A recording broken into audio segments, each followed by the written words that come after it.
3월 14일 월요일 아침입니다. 새 주간이 또 시작됐습니다. 오늘 민수기 36장 읽고 내일부터 신명기 같이 묵상하도록 하겠습니다. 민수기 36장입니다.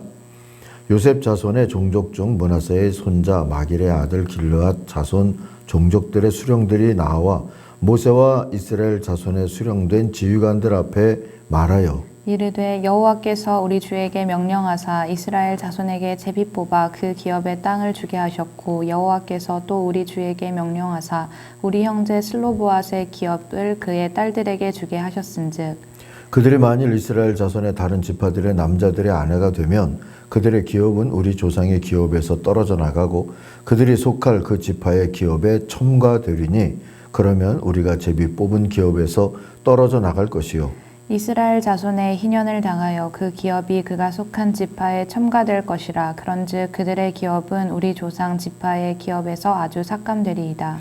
모세가 여호와의 말씀으로 이스라엘 자손에게 명령하여 이르되 요셉 자손 지파의 말이 옳도다. 슬로브앗의 딸들에 대한 여호와의 명령이 이러하니라. 이르시되 슬로브앗의 딸들은 마음대로 시집가려니와 오직 그 조상 지파의 종족에게로만 시집갈지니 그리하면 이스라엘 자손의 기업이 이 지파에서 저 지파로 옮기지 않고 이스라엘 자손이 다 각기 조상 지파의 기업을 지킬 것이니라 하셨나니 이스라엘 자손의 지파 중 그 기업을 이은 딸들은 모두 자기 조상 지파에 종족되는 사람의 아내가 될 것이라. 그리하면 이스라엘 자손이 각기 조상의 기업을 보전하게 되어 그 기업이 이 지파에서 저 지파로 옮기게 하지 아니하고 이스라엘 자손 지파가 각각 자기 기업을 지키리라.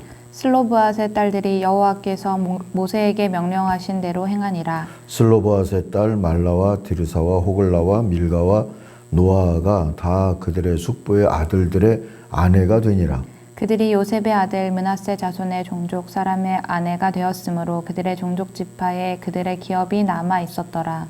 이는 여리고 맞은편 요단가 모압 평지에서 여호와께서 모세를 통하여 이스라엘 자손에게 명령하신 계명과 규례니라.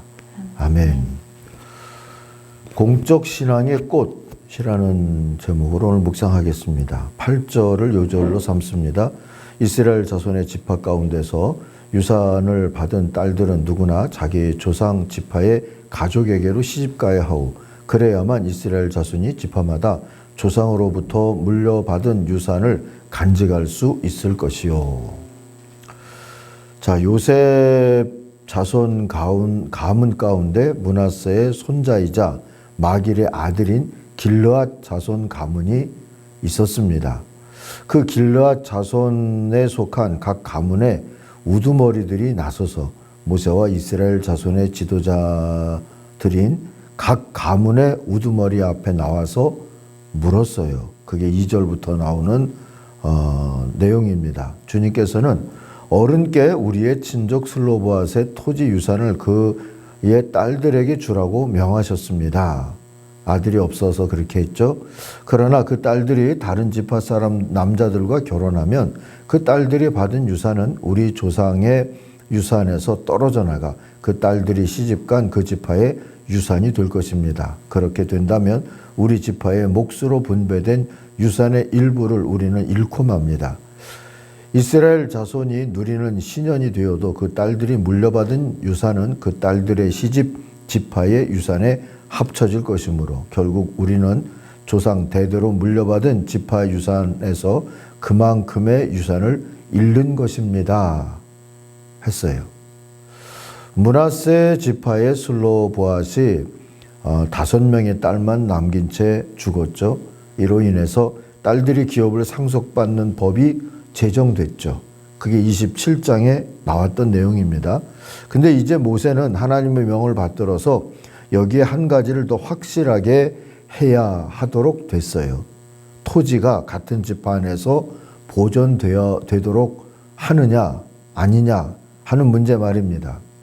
물론 같은 지파 안에 토지가 보존되게 돼야 되지 않습니까 하는 이 므낫세 길르앗 가문의 우두머리들의 제한 때문에 이것이 이제 문제가 됐고 이것을 확실하게 하게 됐죠.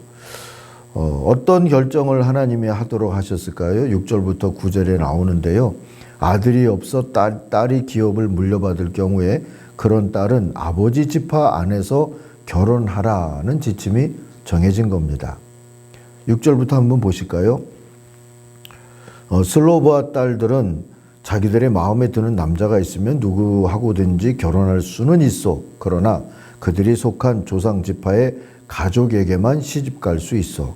이스라엘 자손의 지파 가운데서 유산을 받은 딸들은 누구나 자기 조상 지파의 가족에게로 시집가야 하오. 그래야만 이스라엘 자손이 지파마다 조상으로부터 물려받은 유산을 간직할 수 있을 것이요.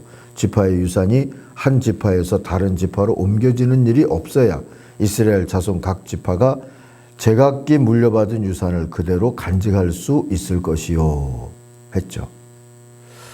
자, 지파의 기업, 땅이죠, 토지죠. 그것이 다른 지파로 옮겨지는 것을 차단해서 딸로도 상속할 수 있다 하는 이 문제에 대한 시비를 미련에 방지하려는 그런 뜻도 있었을 겁니다. 슬로보아스의 딸들은 그렇게 순종을 했죠. 그래서 숙부의 아들들과 결혼했다 이렇게 나오지 않습니까? 그 결과 약속의 땅을 분배하는 데 있어서 공평하고 공정한 출발을 지켜낼 수가 있었던 겁니다. 자, 27장과 이 36장에서 공통적으로 재천명된 것이 몇 가지가 있습니다. 첫 번째로 땅은 하나님의 소유다 하는 거죠. 그러므로 땅에 관한 문제는 하나님의 뜻에 순종해야 하는 겁니다. 하나님의 것이니까요. 둘째, 이스라엘에게 주신다고 약속된 땅은 하나님의 선물이죠. 이스라엘은 관리자로 충성해야 하는 것이지 그걸 소유자로 고집할 수 있는 것은 아니었어요. 세 번째, 하나님께서 각 지파와 가문에 주신 유산은 타 지파와 타 가문에 양도할 수 없다 하는 겁니다. 물론 빼앗기지도 않고 빼앗을 수도 없었던 거지요. 이런 원칙은 레위기 25장에서 좀 더 자세히 설명된 바 있습니다. 자본주의 사회를 사는 우리가 하나님의 뜻과 가장 멀리 와 있는 지점이 어쩌면 이 땅의 소유에 관한 문제가 아닐까 싶어요. 토지만큼은 공유 개념으로 가야 빈익빈 부익부로 치닫는 사회 문제가 근본적으로 해소되지 않을까 싶습니다. 이걸 어떻게 자본주의 경제의 근간이라는 사유재산 제도와 시장 경제를 뒤엎지 않고도 해내느냐 하는 게 정치가 풀어가야 하는 숙제가 아닐까 싶습니다. 살다 보면 또 어떤 일이든 예외적인 경우가 우리한테도 찾아올 수 있죠. 잘 감당하면 공동체는 혼란 없이 더욱 건강해질 수도 있습니다. 이 슬로보아스의 딸들의 경우처럼 말이죠. 물론 슬로보아스의 딸들은 순종과 희생으로 하나님의 선한 뜻이 왜곡되지 않도록 애를 썼습니다. 이들은 아버지의 유산을 지켜냈을 뿐 아니라 지파 간의 갈등이 일어날 수도 있는 미래의 우려를 불식시켰습니다. 아버지의 유산을 우리 자매들이 받으면 족하지 지파까지는 우리가 알 바가 아니다. 이랬으면 또 문제가 꼬일 수 있었을 터인데 그러지 않았던 것이지요. 이 또한 공적 신앙이 만들어낸 선한 결과였다 말할 수 있습니다. 이렇게 순종과 희생은 공적 신앙의 꽃인 셈입니다. 평화는 그 열매고 말이죠. 우리에게도 이런 공적 신앙의 전통이 있는지 또 우리는 이런 신앙을 가지고 있는지 한 번쯤 성찰하면서 하나님의 나라를 바라보고 모든 것이 하나님의 것이고 하나님의 은혜로 산다라고 하는 믿음과 우리 공적 신앙이 어울리도록 그렇게 신앙생활을 해 나아가고 또 신앙의 윤리를 세워가며 사는 우리의 모습이 될 수 있어야 하리라 싶습니다.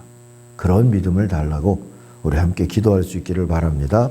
기도하십시다. 하나님 아버지, 하나님의 나라의 뜻, 하나님의 인도하심에 우리들이 믿음으로 순종해서 또 하나님의 의를 이룰 수 있도록 인도하여 주시옵소서. 공적 신앙으로 의의 열매를 맺으며 살아갈 수 있는 그런 전통을 세워갈 수 있는 오늘의 교회들도 되게 하여 주옵소서. 예수님의 이름으로 기도하옵나이다. 아멘. 하늘에 계신 우리 아버지, 아버지의 이름을 거룩하게 하시며 아버지의 나라가 오게 하시며 아버지의 뜻이 하늘에서와 같이 땅에서도 이루어지게 하소서. 오늘 우리에게 일용할 양식을 주시고 우리가 우리에게 잘못한 사람을 용서하여 준 것 같이 우리 죄를 용서하여 주시고 우리를 시험에 빠지지 않게 하시고 악에서 구하소서. 나라와 권능과 영광이 영원히 아버지의 것입니다. 아멘. 각자 기도하겠습니다.